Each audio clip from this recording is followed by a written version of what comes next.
नमस्कार। मैं डॉक्टर अर्चना जोशी, सह आचार्य ड्राइंग एंड पेंटिंग। प्रिय विद्यार्थियों, आज हम पुनः लोक कला पर चर्चा करने जा रहे हैं। लोक कला क्या है, ये आपने पिछले व्याख्यान में समझ ही लिया है। अब हम इस बारे में थोड़ी सी विस्तृत चर्चा करते हैं। लोक कला जनसाधारण की भावनाओं की सहज अभिव्यक्ति है। सभ्यता के विकास के क्रम में जहाँ एक और वह आदिम कला से जुड़ी रही, वहीं दूसरी ओर सुसंस्कृत कला के मध्य स्थित रही।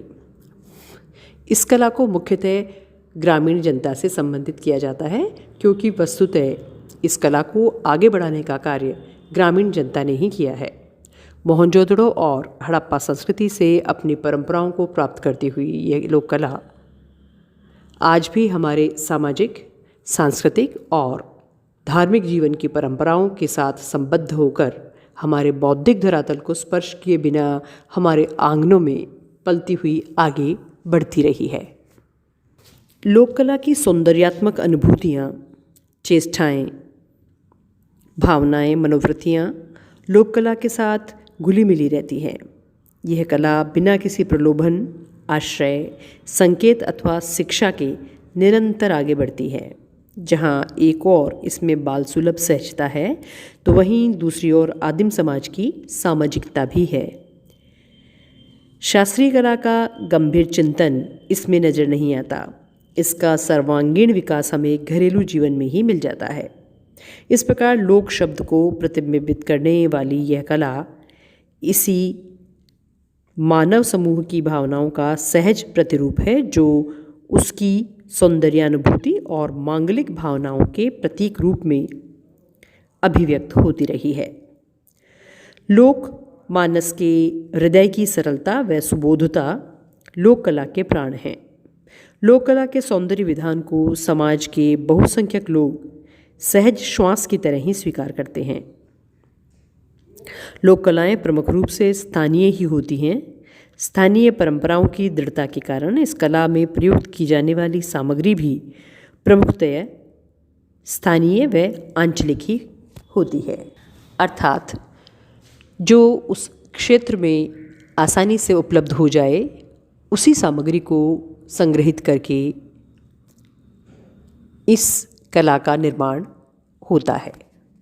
उदाहरण के लिए अगर हम दीवार के मांडनों की चर्चा करें, तो जिस क्षेत्र में लाल मिट्टी उपलब्ध होती है, गेरू उपलब्ध होती है, वहाँ गेरू का प्रयोग ज़्यादा किया जाता है। जहाँ पीली मिट्टी उपलब्ध होती है बहुतायत में, वहाँ पीली मिट्टी का ज़्यादा उपयोग किया जाता है। जिस क्षेत्र में पीली और लाल मिक्स मिट्टी उपलब्ध होती है, वहाँ सफ़ेद के साथ कॉम्बिनेशन में उस मिट्टी का उपयोग कर लिया जाता है। ये लोक कलाकृतियाँ लोक सापेक्ष होती हैं।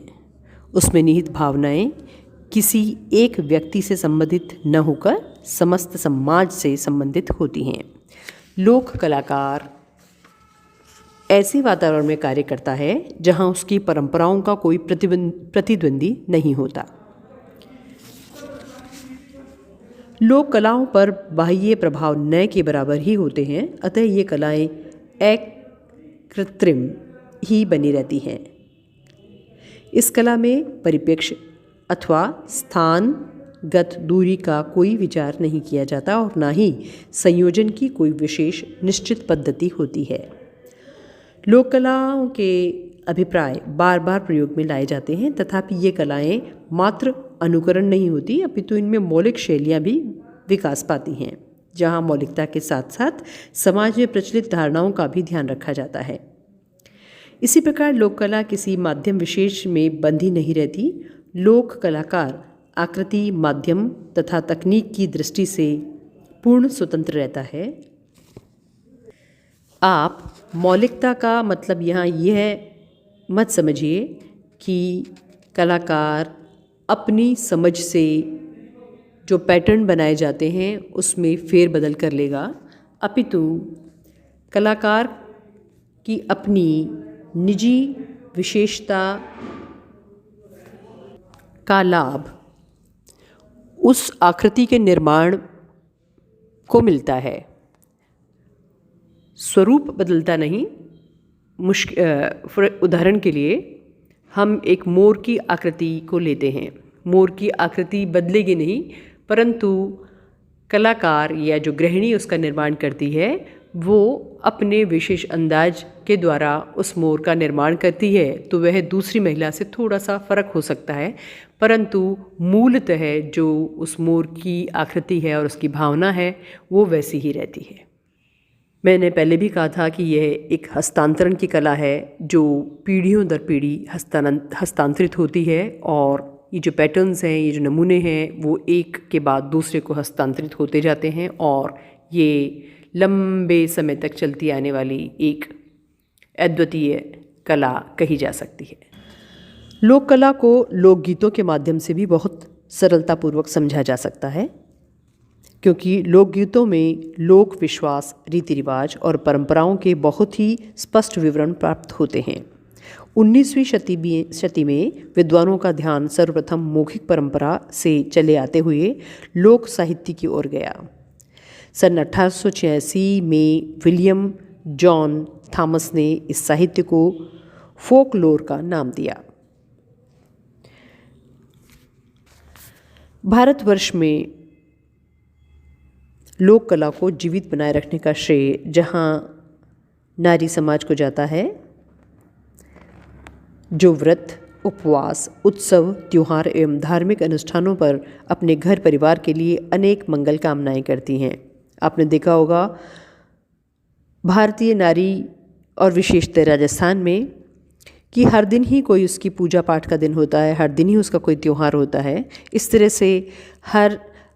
तरह से वर्ष के 365 दिन कुछ न कुछ वो बहाने से कुछ न कुछ कृति की रचना वो करती रहती है और लोक कला का उत्सव आगे बढ़ता रहता है। किसी दिन उसका कोई व्रत है, दूसरे दिन उसको किसी धार्मिक अनुष्ठान में जाना है, तीसरे दिन उसको कोई पूजा करनी है और किसी दिन उसको भाई को राखी बांधनी है। इस प्रकार हर एक दिन किसी न किसी नई उमंग के साथ तय है और इन सब के साथ जुड़ा हुआ है लोक कला का। इस प्रकार भारतीय समाज में लोक कला बहुत महत्वपूर्ण स्थान रखती है। इन सभी मांगलिक अवसरों पर अनेक कलाएं विकसित होती चली गई। इन्होंने धरती के प्रति अपनी पवित्र निष्ठा को बनाए रखते हुए भूमि अलंकरण के रूप में हमें सुंदर लोक कलाकृतियाँ प्रदान की हैं। यद्यपि विभिन्न प्रांतों में लोक कला के इन भूमि चित्रों को अनेक नामों से जाना जाता है, लेकिन उनके मूल में जो आह्लाद और आत्मीयता है वह सर्वत्र एक जैसे रूप में विद्यमान है। इन भूमि अलंकरणों को महाराष्ट्र में रंगोली, गुजरात में साथिया, राजस्थान में मांडना, उत्तर प्रदेश के कुछ भागों में सोन रखना और कुछ में चौक पूरना, अल्मोड़ा तथा गढ़वाल में आपना, बिहार में अहपन और बंगाल में अल्पना कहा जाता है। पर्व, त्योहारों तथा विवाह आदि के समय मंगलमय चिन्हों को दीवारों तथा आंगनों पर अंकित करने की प्रथा बहुत प्राचीन है। महाराष्ट्र में मांडनो नहीं बल्कि श्वेत चमकदार पत्थर को अग्नि में तपाकर बारीक पीसा जाता है और तत्पश्चात उसमें अन्य कृत्रिम रंग मिलाकर रंगोली तैयार की जाती है। आजकल गुलाल आदि सूखे रंगों को भी रंगोली के लिए प्रयुक्त किया जा रहा है। गुजरात में कलोटी का प्रयोग किया जाता है। ये प्रथा वहाँ के लोक जीवन में प्राचीन काल से चली आ रही है, जिसके प्रमाण हमें वहाँ के प्राचीन राज प्रासादों, घरों तथा मंदिरों आदि में देखने को मिलते हैं। राजस्थान में मांडना के लिए गेरू व सफ़ेद रंग खड़िया, गेरू लाल रंग का होता है और सफ़ेद रंग खड़िया से प्राप्त किया जाता है। गेरू व खड़िया मूल रूप से दो रंग मांडनों के लिए प्रयुक्त होते हैं। इन अलंकरणों का आधार ज्यामितीय होता है। राजस्थान के प्राय प्रत्येक घर में भित्तियों, तोरण द्वारों तथा सिंह द्वारों पर लोक चित्रण और आंगन में मांडना का कार्य देखने को मिल जाता है। इसी प्रकार राजस्थान में मेहंदी मांडने की प्रथा भी बहुत प्रचलित है। प्रत्येक त्योहार, उत्सव तथा ऋतु पर्वों में जहाँ यहाँ की स्त्रियाँ मेहंदी मांडना करती हैं। बंगाल के अल्पना चित्रों में कुछ अवसरों पर फूलों तथा पत्तियों के निचोड़ से नीले रंग तैयार किए जाते हैं। अल्पना के लिए बंगाल के घरों पर ही रंग तैयार किए जाते हैं। प्राय सेलखरी इस पत्थर को पीसकर श्वेत चूर्ण से स्त्रियां घरों के आंगनों, दीवारों व द्वारों पर चित्रकारी करती है, अल्पना बनाती हैं। शांति निकेतन में अल्पना का बहुत ही परिष्कृत रूप देखने को मिलता है। बिहार के अहपन और अल्मोड़ा गढ़वाल के आपना लोकभूमि चित्रण में भी लगभग अल्पना के रंग विधान को ही अपनाया जाता है। उत्तर प्रदेश के चौकपूरना में लाल, पीले और हरे रंगों का प्रयोग किया जाता है। ये अभी हमने बात की मांडनों की, और अब हम बात करते हैं पट्ट चित्रण की। लोक कला का एक अन्य रूप पट्ट चित्रण है। पट्ट चित्रण परंपरा भारत के अनेक प्रांतों में देखने को मिलती है, जैसे बंगाल, राजस्थान, बिहार, महाराष्ट्र, उड़ीसा, चेन्नई आदि। बंगाल के पट्ट चित्रण को बनाने वाले कलाकार पटुए कहे जाते हैं। इन पट्ट चित्रों के बीच बीच में देवी देवताओं के चित्र और चारों ओर के बॉर्डर में पशु पक्षियों का चित्रण मिलता है। बंगाल के कालीघाट के पट्ट चित्र बहुत प्रसिद्ध हैं। राजस्थान में पट्ट चित्रण परंपरा उदयपुर के पास भीलवाड़ा और शाहपुरा में बहुत प्राचीन समय से ही मिलती है। एक बड़ा साड़ी नुमा लंबा चौड़ा कपड़ा लेकर उसको अच्छे से कलफ लगाकर उस पर चित्रण किया जाता है, और ये चित्रण परंपरागत रूप से छिपे या इसी प्रजाति के जोशी लोग करते हैं, तथा भोपे लोग इन्हें लेकर गुर्जर जाति के लोगों के उत्सव समारोह में इसे प्रदर्शित करते हैं, और भोपा और भोपी इसे गा के सुनाते हैं। ये पढ़ें लोक देवता देवनारायण, पाबूजी, गोगाजी, रामदेव जी आदि से संबंधित बनाई जाती हैं। बिहार में मिथिला में मधुबन नामक ग्राम में पट्टचित्र बनाने का प्रचलन है, जो अब कागज़ पर भी बनाए जाते हैं। इन चित्रों के विषय भारतीय पौराणिक कथाएं होती हैं, और इन चित्रों को अधिकांशतः गांव की स्त्रियां बनाती हैं। महाराष्ट्र में औरंगाबाद जिले के पास पैठन नामक गांव में पट्टचित्र बनाने का प्रचलन है। इन पट्टचित्रों को चित्रकाथी कहा जाता है। इनके विषय भी रामायण, महाभारत आदि पर आधारित होते हैं। चेन्नई में पट्ट चित्रण का प्रचलन हमें मछलीपट्टम नामक शहर में देखने को मिलता है, जिसको कलमकारी के नाम से जाना जाता है, जिसमें रामायण, महाभारत आदि पर आधारित विषयों का चित्रांकन मिलता है। और अब बात करते हैं धार्मिक भित्ति चित्रण की। भित्ति चित्रण जो अभी हमने पहले जिस पर चर्चा की थी, वो सामान्यतः मौसम के बदलने पर या घर की पुताई होने पर किया जाता है। और अब जिस चित्रण की हम बात कर रहे हैं वह धार्मिक भित्ति चित्रण है। आइए इस पर चर्चा करते हैं।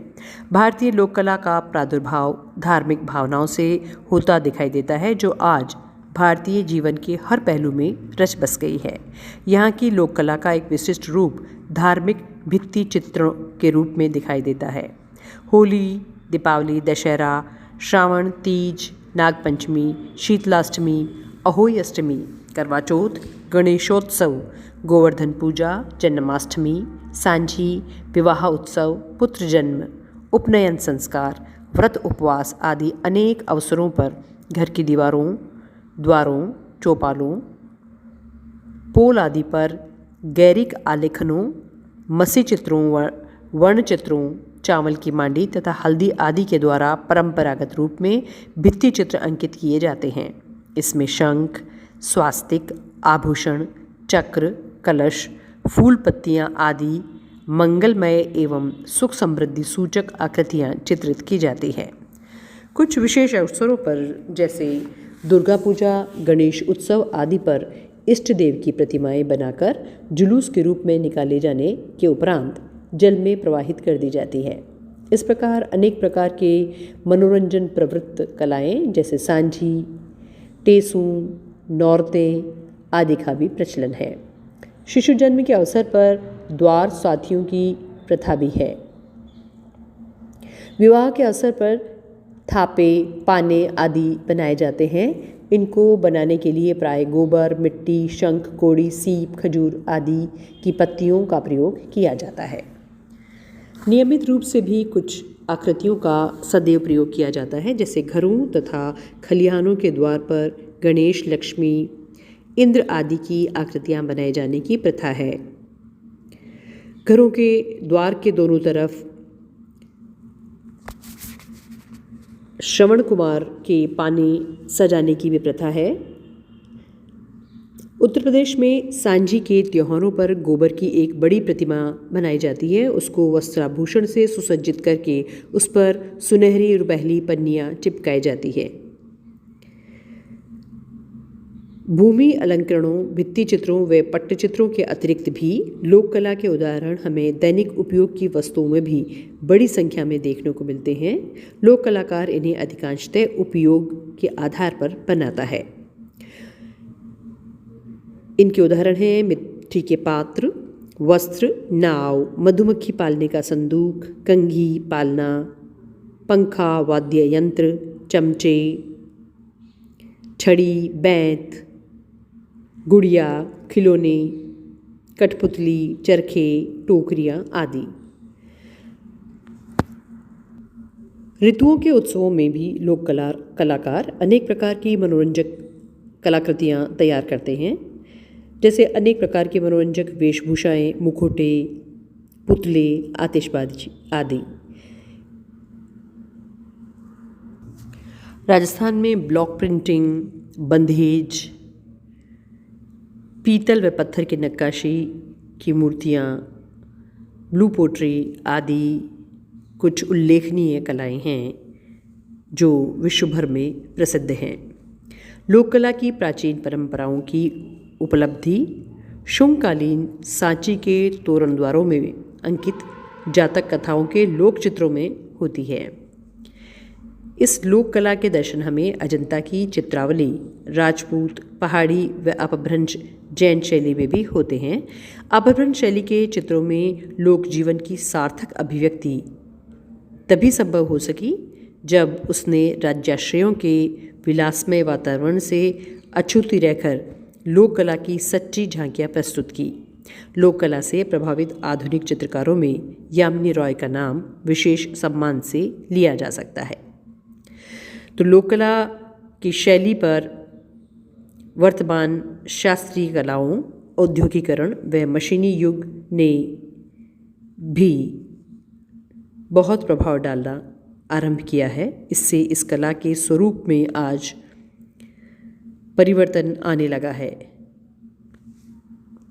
इसीलिए आजकल हम देखते हैं कि प्राचीन लोक कला व आधुनिक लोक कृतियों में पर्याप्त अंतर आने लगा है।